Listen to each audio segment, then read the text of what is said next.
Hello mga mi, ayan mga kapigi, hello. Welcome back to my channel.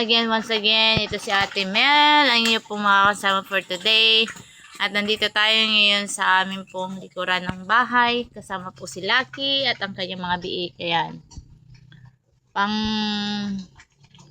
9 days na po ng ating pong mga pigi, mga piglets at naka-encounter po tayo ng kunting problema sa kanilang pagtae dahil ang kanila pong mga tae ngayon ay basa. Ayan.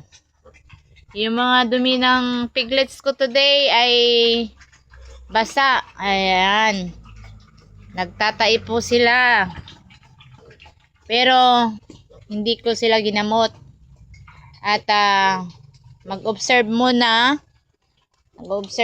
ako kung saan ba nangyari yung ano ba yung dahilan ng kanila pong pagtatae. Ayan po si Mami Piggy, si Mami Peg, si Lucky, kumakain po siya for today's video. Ayan. At ito po yung update natin today. Tingnan natin, tumatay si Baby Pig, oh. Tumatay si Baby Pig. Tingnan natin kung basa pa rin. Ayan, kunti na lang. May buo na rin siyang inilalabas, pero hindi na masyadong basa. Ayan. Hindi tayo sa kanila naggamot kasi nga ino-observe muna natin kung saan ba ang problema, kung bacteria ba ito o sa kulungan o kaya sa pagkain. Base sa akin pong observation, ayan, parang sa pagkain po ng inahin natin nanggagaling kung bakit sila nagtatay-tay.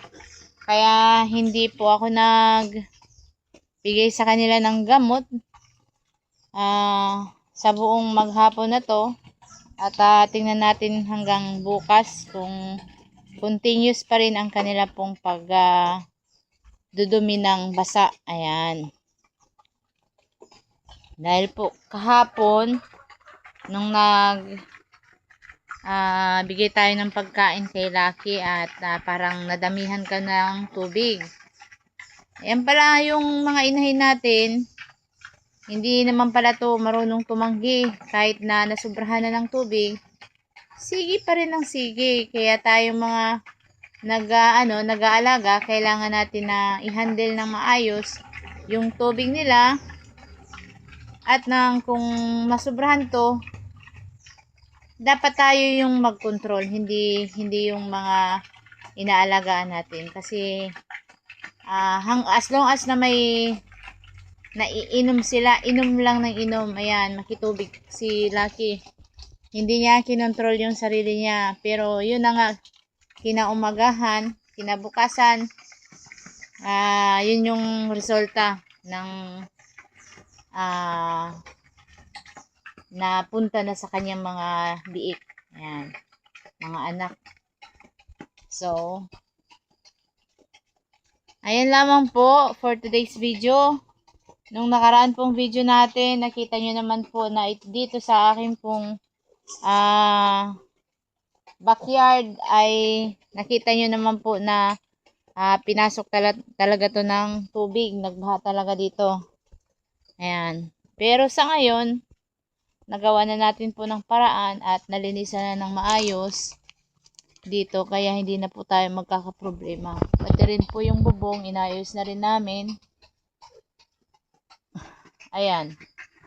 So, hanggang dito na lamang po ang aming pong vlog for today.